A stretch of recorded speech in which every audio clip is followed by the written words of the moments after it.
How to delete browser history on Safari.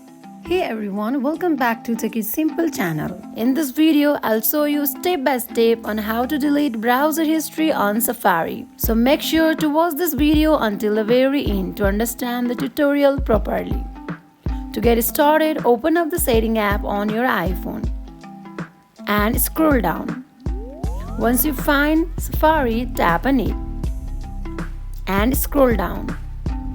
Click on Clear History and Website Data. Now you can see many options. You can choose as you required. If you want to clear history of today, tap on Today. And if you want to clear today and yesterday history, tap on it. If you want to clear all history, click accordingly. So that wraps up this tutorial. If you have any questions about this whole process, please let me know in the comment section below.